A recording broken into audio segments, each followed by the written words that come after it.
दोस्तों, कहानी की शुरुआत होती है अटीला नाम के एक आदमी से जो कि विस्की पी रहा था। वो एक चोर था और अस्कर बैंक लूटकर अपना घर चलाता था। आज वो फिर से एक बैंक लूटने के लिए निकला था, लेकिन अचानक हम उसे लाजलो नाम के एक पुलिस वाले के कमरे में देखते हैं, क्योंकि उसने अटीला को गिरफ्तार कर लिया था। अटीला ने पिछले 6 सालों में 26 बैंक लूटे थे। लेकिन इससे पहले हम अटीला के बचपन की कहानी देखते हैं। उसके पिता के पास उसे पालने के लिए पैसे नहीं थे, इसलिए एक परिवार ने उसे गोद ले लिया। पर जल्दी ही वो भी अटीला की शरारतों से परेशान हो गए और उन्होंने उसे एक खास स्कूल में डाल दिया। ये जगह अटीला के लिए किसी जेल से कम नहीं थी, क्योंकि वहाँ पर सभी बच्चों को कड़ी सजा देकर उन पर अत्याचार किया जाता था। खैर, कई साल बाद अटीला फौज में भर्ती हो गया, जहाँ उसे बंदूक चलाने की ट्रेनिंग दी गई। फिर उसे एक जेल में गार्ड की नौकरी मिली और एक रात उसने 2 कैदियों को जेल से भागते हुए देखा, मगर अटीला उन पर गोली चलाने की हिम्मत नहीं जुटा पाया। लेकिन फिर जल्दी ही दूसरे ऑफिसर ने उन्हें मार डाला। तब वो सोचता रहा कि लोग इतने बेरहम कैसे हो सकते हैं। उसी रात उसने फैसला कर लिया कि वो आर्मी में नहीं रहेगा और वो वहाँ से भाग गया। वो एक ट्रेन के डिब्बे के नीचे सिर्फ एक बेल्ट के सहारे लटका रहा और आखिरकार वो बुडापेस्ट पहुंचा। वहाँ उसने अपने आजाद जीवन की शुरुआत की और अपने आइस हॉकी खेलने के सपने को पूरा करने की सोची। अटीला के पास रहने की जगह नहीं थी, इसलिए उसने वहीं पर सफाई की नौकरी ले ली ताकि उसे रहने के लिए जगह मिल जाए। वो प्रैक्टिस के साथ साथ सफाई और वहाँ के छोटे मोटे काम किया करता था। जल्दी ही उसकी टीम के बाकी खिलाड़ियों के साथ दोस्ती हो गई और वो बाहर घूमने गया। तभी अटीला की नजर एक लड़की पर पड़ी और वो उसी वक्त अपना दिल हार बैठा। अटीला ने तुरंत जाकर उससे बातचीत की और पता चला कि उसका नाम केटा है। खैर, बाद में वो केटा के साथ फिल्म देखने गया, मगर उसके पास पॉपकॉर्न खरीदने के पैसे भी नहीं थे, जिससे वो काफी शर्मिंदा हुआ। अब अटीला को काम करने के लिए इस देश का नागरिक होना जरूरी था, इसलिए वो इमिग्रेशन ऑफिस पहुंचा। तब उसे पता चला कि पहले उसे अपने देश से सारे डॉक्यूमेंट्स लाने होंगे, मगर उसके लिए अपने देश वापस जाना खुद को मौत के कुएं में ढकेलने जैसा था। फिर अगले दिन अटीला अपनी टीम के साथ जिम में था। तब उसने अपने दोस्त जीरो से मदद मांगी। जीरो के अंकल इमिग्रेशन ऑफिस में काम करते थे, इसलिए अटीला चाहता था कि वो उसकी नागरिकता दिलवाने में उसकी मदद करें। खुशकिस्मती से जीरो मान गया। फिर पैसे लेकर वो जीरो के अंकल के पास पहुंचे, पर जीरो के अंकल ने कहा कि ये पैसे काम के लिए काफी नहीं होंगे। लेकिन बेचारे अटीला के पास और पैसे बिल्कुल नहीं थे, इसलिए जीरो के अंकल ने फिर भी उसे नागरिकता दिलवाने की कोशिश करने का वादा किया। फिर बाद में जब अटीला प्रैक्टिस के बाद घर लौटा तो उसने टीवी पर देखा कि उसके देश के डिक्टेटर की मौत हो गई है। अब वो काफी परेशान हो गया, क्योंकि इस वजह से तो उसके देश से कागजात आने में काफी समय लग जाएगा। इसके बाद कुछ दिन तक तो अटीला काफी परेशान रहा, क्योंकि उसे डर था कि उसे किसी भी वक्त गिरफ्तार करके उसके देश भेज दिया जाएगा। खैर, दूसरी ओर केटा अटीला को अपने माँ बाप से मिलवाने ले गई। जब उन्होंने अटीला से उसके काम और आगे के फ्यूचर के बारे में पूछा तो अटीला के पास कोई जवाब नहीं था। केटा पहले से ही एक अच्छी नौकरी कर रही थी, इसलिए ये सब देखकर अटीला काफी शर्मिंदा हुआ। फिर वो खुद ही उठकर वहाँ से चला गया। ये देखकर केटा को भी काफी बुरा लगा। फिर कुछ दिन बाद अटीला एक पोस्ट ऑफिस में गया, जहां उसने देखा कि वहां पर एक भी गार्ड मौजूद नहीं था। और यही वो पल था जब अटीला के मन में चोरी का ख्वाब बुनने लगा। इसके बाद वो बाजार गया और भेष बदलने के लिए नकली बाल और नकली पिस्तौल खरीदने लगा। फिर उसने घर जाकर एक ऑफिसर की तरह अपना भेष बनाया और पोस्ट ऑफिस में चोरी करने से पहले उसने एक विस्की की बोतल पी ली ताकि उसकी घबराहट दूर हो जाए। जब वो पोस्ट ऑफिस में चोरी करने पहुंचा तो उसके चेहरे की हवाइयां उड़ी हुई थी। पहले तो काम करने वाले लोगों को भी यकीन नहीं हुआ कि अटीला यहाँ पर चोरी कर रहा है, लेकिन कुछ ही पलों में उसने वहाँ मौजूद लोगों को एक कमरे में बंद कर दिया और उनका सारा पैसा चुरा लिया। इसके बाद वो सारे पैसे लेकर फरार हो गया।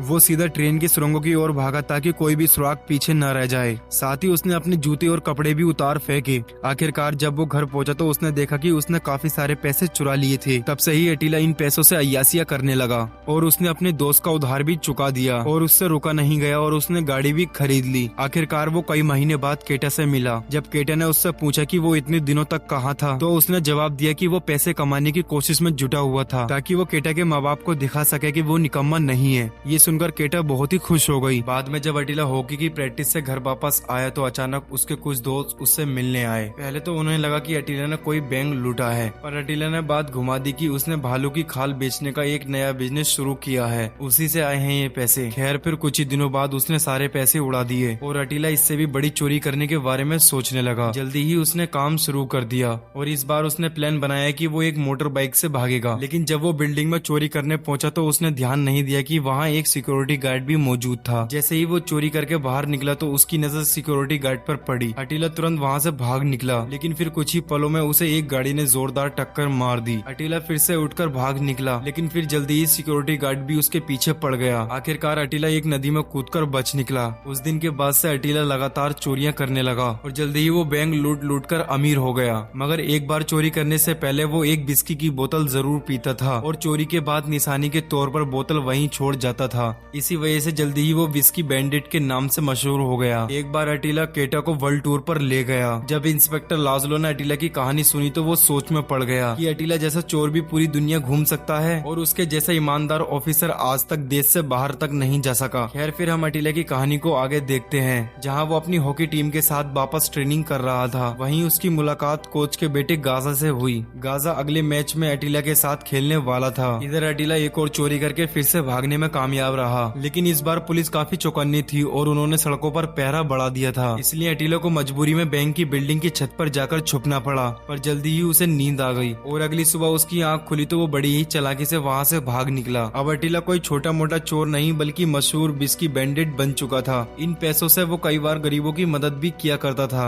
जल्दी ही वो इतना मशहूर हो गया कि विस्की बैंडिट के ऊपर एक फिल्म भी बन गई। खैर इसके बाद हम गाजा को देखते हैं जो ट्रेनिंग ग्राउंड के सामने सिगरेट पी रहा था। तभी अचानक उसने अटीला को आते हुए देखा। असल में कुछ देर पहले हुए मैच में अटीला की सामने वाली टीम से हाथापाई हो गई थी। उसका साथी होने के नाते गाजा ने भी उसकी मदद की और ये बात अटीला को काफी पसंद आई। बातों ही बातों में अटीला ने उसे अपने चोरी के धंधे के बारे में बता ही दिया। असल में वो अगली चोरी बड़े पैमाने पर करने की सोच रहा था, जिसके लिए उसे एक साथी की जरूरत थी। जब गाजा को पता चला कि अटीला ही असली विस्की बैंडिट है तो उसके तो होश ही उड़ गए, क्योंकि वो तो लोगों में बहुत ही ज्यादा मशहूर था। गाजा ने बिना टाइम बर्बाद किए उससे हाथ मिला लिया और कुछ दिन बाद वो दोनों एक बड़े बैंक को लूटने के लिए निकल पड़े। इसी दौरान अटीला ने गाजा को दरवाजे पर पहरेदारी देने का जिम्मा दिया और खुद तिजोरी से पैसे चुराने पहुंच गया। आखिरकार उसने वहां एक विस्की की बोतल रखी और गाजा के साथ फरार हो गया। उनकी चोरी सफल रही, जिसकी खुशी में उन्होंने जमकर पार्टी की। मगर कुछ दिन बाद अटीला ने गाजा को उसी चोरी के बारे में अपने दोस्तों से बात करते हुए सुना, जिससे अटीला आग बबूला हो गया और उसने बाद में गाजा को खूब डांटा। फिर अगले दिन अटीला की जिंदगी खौफ में बीतने लगी, क्योंकि उसे हर पल पकड़े जाने का डर सताने लगा। खैर बाद में अटीला और गाजा एक और बैंक लूटने निकले। उन्होंने वहाँ की जानकारी इकट्ठा की और चोरी के अंजाम को देने निकल पड़े। पहले तो सब कुछ ठीक रहा, फिर अचानक बैंक के एक गार्ड ने खुद को तिजोरी में बंद करके ताला लगा लिया ताकि अटीला और गाजा ज्यादा पैसा न चुरा पाए। तभी बैंक के बाहर मौजूद मजदूरों ने ये देख लिया और जैसे ही वो बैंक से बाहर निकले तो मजदूर उनके पीछे पड़ गए। जल्दी ही गाजा और अटीला अलग अलग दिशा में भागे और अटीला ने किसी की गाड़ी चुराकर भागने की कोशिश की। तभी वहाँ पुलिस भी आ गई और अचानक अटीला किसी दूसरी गाड़ी से टकरा गया, मगर फिर भी वो किसी तरीके से पुलिस वालों से बचकर भाग निकला। घर पहुंचकर उसने अपने शरीर से कांच के टुकड़े निकाले और अचानक वहाँ केटा आ गई और उसकी हालत देखकर केटा एकदम शांत हो गई और बिना कुछ कहे वहाँ से चली गई। खैर कुछ दिन बाद अटीला और गाजा ने फिर से चोरी करने का प्लान बनाया, मगर इस बार अटीला ने ये भी सोच रखा था कि अगर कुछ गड़बड़ हुई तो क्या करना है। उसने गाजा से कहा कि अगर उसमें से कोई भी पकड़ा जाए तो उसे किसी भी हालत में 3 घंटे तक पुलिस से कोई भी बातचीत नहीं करनी है। गाजा राजी हो गया